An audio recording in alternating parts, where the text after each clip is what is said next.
हमारी आपकी नजर होती है, जो आंखें होती हैं, अगर ये आंखें एक दूसरे से जब मिलती हैं तब प्रेम होता है। आंखें जब मिलती हैं तो बिछड़ना होता है।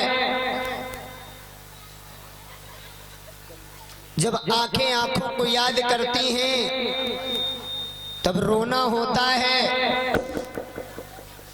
अगर ये नजर की चर्चा की जाए, बड़ा सुंदर आख्यान आता है, बड़ा सुंदर सा पद आया है। इसमें 3 पात्र लिए गए हैं और देखना है कि जब नैन से नैन मिलते हैं, नैनों से नैनों को मिलते देखा, नैन से नैन मिलते ही आंसू को चलते देखा। कुछ लोगों को नैन से देखने से लोगों को जलते देखा और आज के समय में नैनों से भी चलते देखा, यानी कि चलते देखा, जलते देखा, मिलते देखा। ये पावन पद है। बड़ा सुंदर कथानक आता है। किसी कवि ने बड़ा सुंदर भाव दिया है इसका, बड़ी सुंदर सी तर्ज है कि मिले जब नैन नैनों से, मिले जब नैन नैनों से तो कभी नैनों से चलते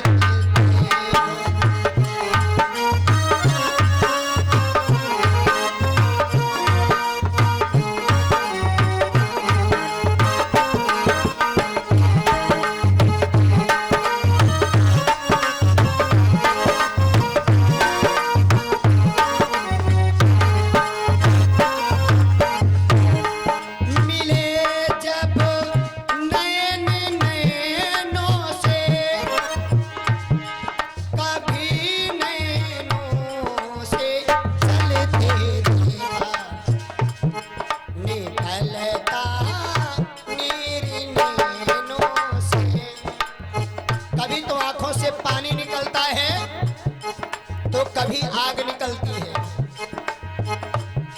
निकलता नीर नैनों से, कभी नैनों से जलते देखा।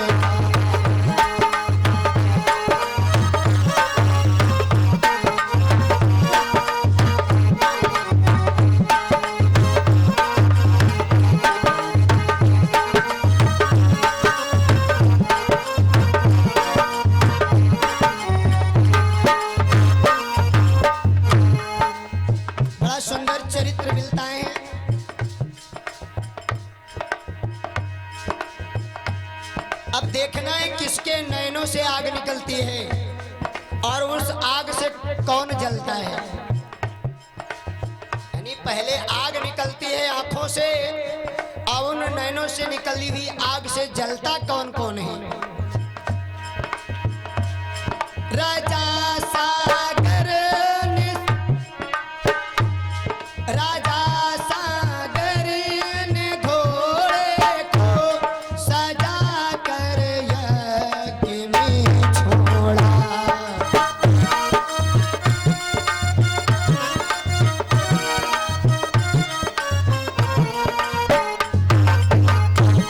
सूर्यवंश में बड़े सुंदर राजा हुए हैं जिनका नाम था राजा सगर। और राजा सगर के 60,000 बेटा थे। कितने बेटे थे? 60,000 एक बेटा। और मैंने सुना है कि पहले राजाओं के रानियां भी बहुत हुआ करती थी। जैसे कि लंकापति दशानन रावण के 14,000 रानियां, और जी के रानी ज्यादा है तो लड़कों ज्यादा हुई है। कितने बेटे हैं लंकापति दशानन के?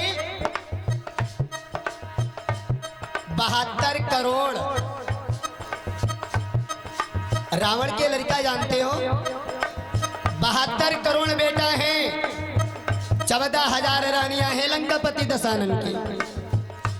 एक चित्रकेतु नाम का गंधर्व हुआ है जिसके घर में 1 करोड़ रानियां हैं।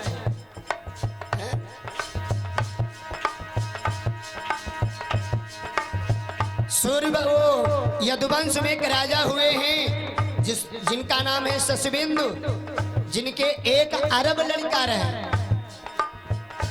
प्यारे कथानक मिलता है, राजा सागर ने घोड़े को सजा कर यज्ञ में छोड़ा।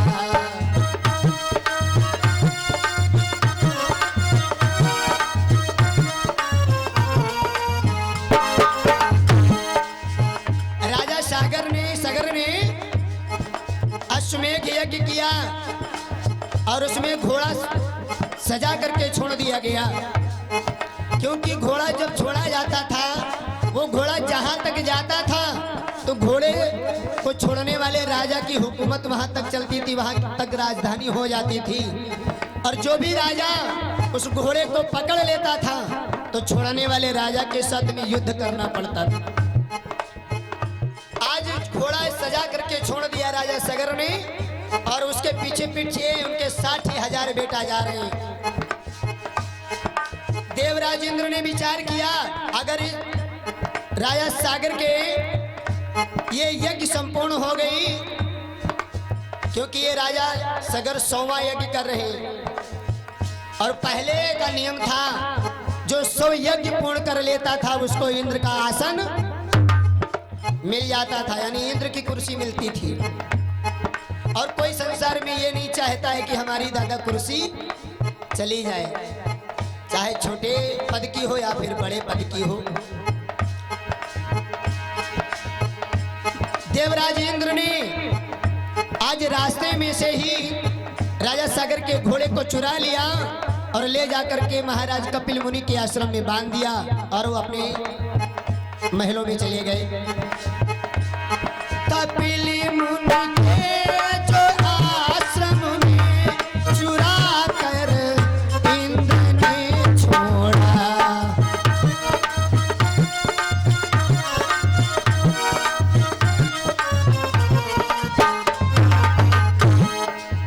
राजा सागर के पुत्र, आज घोड़ा गायब हो गया, कोई चुरा लिया। घोड़े को ढूंढते ढूंढते बड़ा परेशान हो गए, पूरी पृथ्वी पर घोड़ा नहीं मिला। तो बलवाले हैं 60,000 भाई हैं,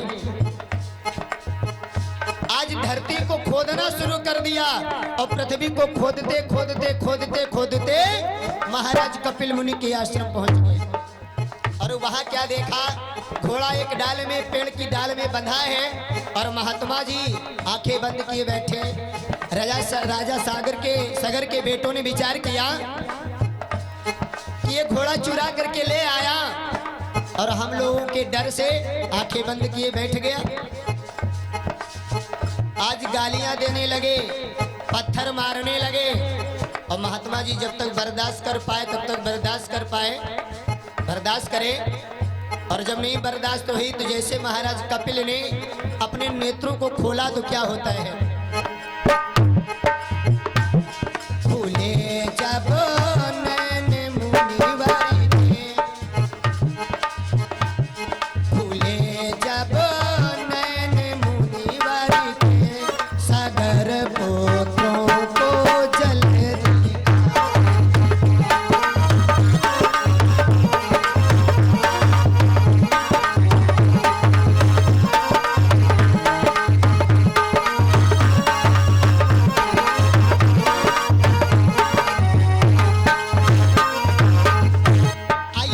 चर्चा है।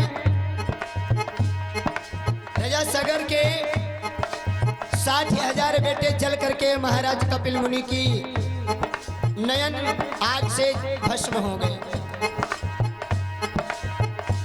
दूसरी लाइन में देखेंगे किसकी आंख से कौन जलता है। लगाए थे समाधि को, देखो वो तो भोले शंकर।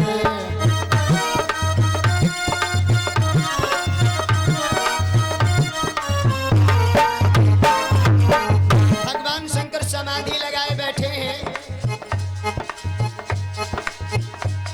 सती जी के मरने के बाद समाधि लग गई भगवान भोलेनाथ की।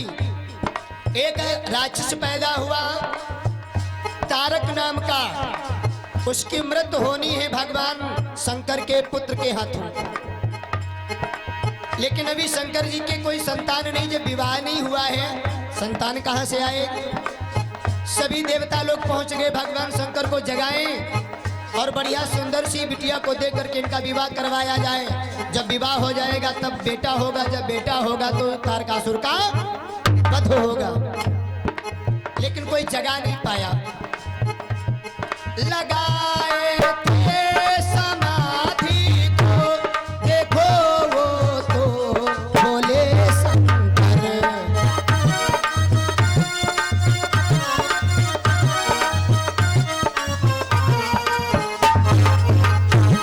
जगा पाया नहीं कोई समाधि से वो शिव शंकर।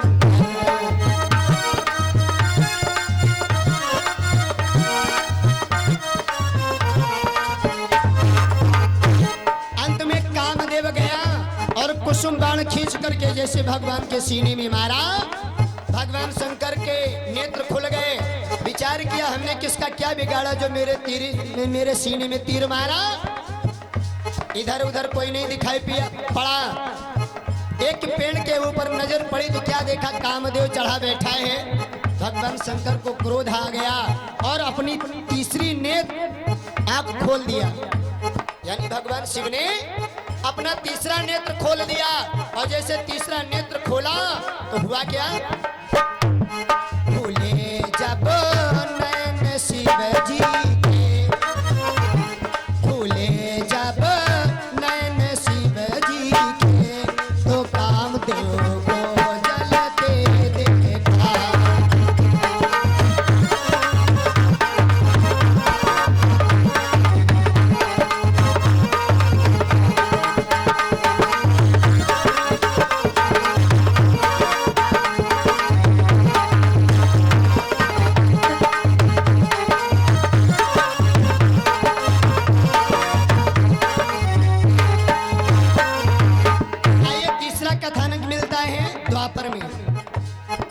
सतयुग में किसकी आंखों से कौन जले, त्रेता में किसकी आंखों से कौन जले, और द्वापर में किसकी आंखों से कौन जले।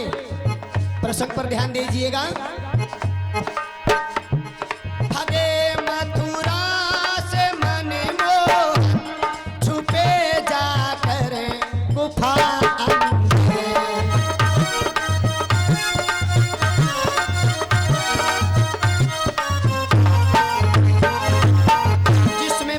कन्हैया ने कंस को मार दिया। कंस का ससुर था जरासंध। आज बड़े बड़े राजाओं को लेकर के मथुरा पर चढ़ाई करने लगा। एक राक्षस है जिसका नाम है काल यवन,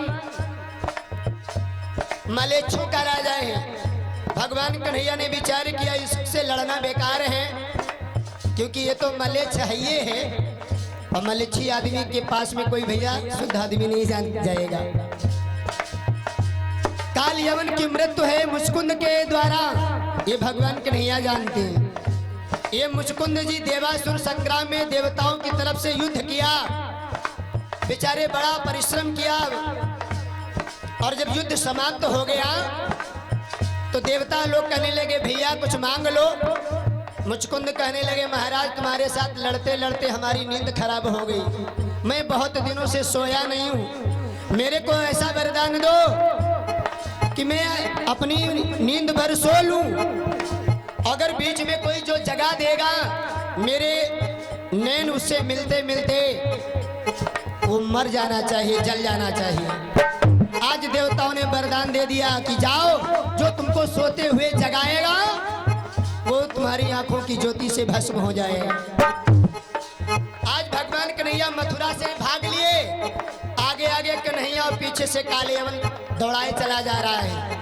भगवान कन्हैया भागते भागते उस गुफा के अंदर गए जिस गुफा के अंदर महाराज मुचकुंद जी सो रहे हैं। भगवान कन्हैया ने क्या किया, भागे मथुरा से मन मोहन, छुपे जाकर गुफा अंदर।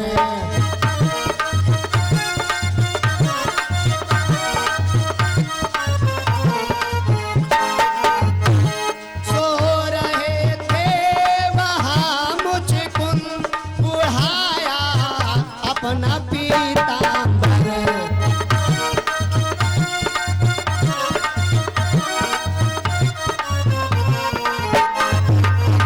मुचकुंद महाराज सो रहे, भगवान कन्हैया गए अपना पीताम्बर ओढ़ा दिया और पीछे जाकर छिप गए। इधर काले अवन पीछे पीछे जब पहुंच गया तो क्या देखा कि ये तो कन्हैया देखो गुफा में डर के मारे भाग करके आया, यहाँ पर पीताम्बर ओढ़ करके सो गया। कन्हैया जी को समझ करके आज काले अवन मुचकुंद को लात मार दी, और जब लात मारी है महाराज मुचकुंद उठ करके बैठे और जैसे उनकी आंखें कालियवन से मिलती हैं, मेरे भाई कालियवन जल करके भस्म हो गए। खुले जब नैन मुचकुंद के, द्वापर की कथा है, खुले जब नैन मुचकुंद के, यवन को फिर जलते देखा।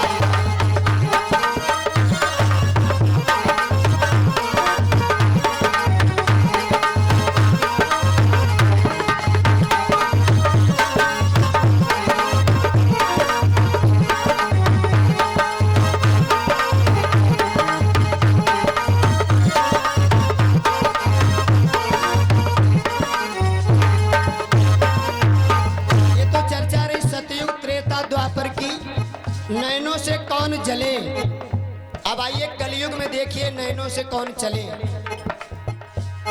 लगाई टाटा ने फेंकी एक गुजरात में जाकर,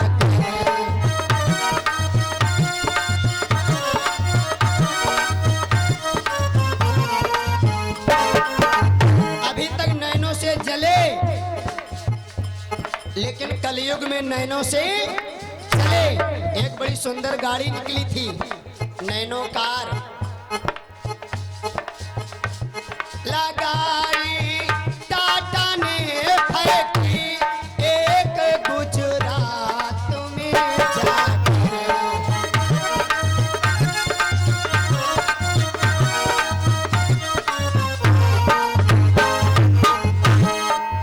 और फैक्ट्री काहे की लगाई, नैनो कार की। आप लोग देखा होगा नैनो कार की फैक्ट्री लगाई और उस नैनो कार में लोग चलने लगे, और जब चलने लगे तो चलते चलते क्या होने लगा, हजारों मर गए देखो कि नैनो कार में चल के।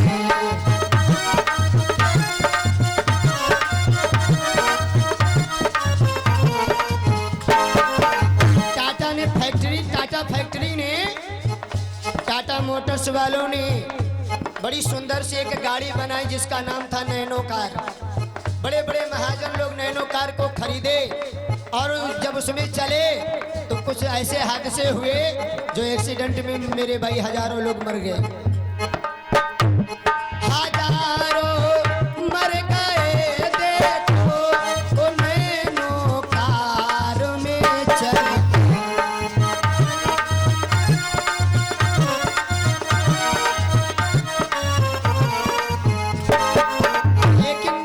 मर गए लेकिन अभी चलना बंद नहीं हुआ।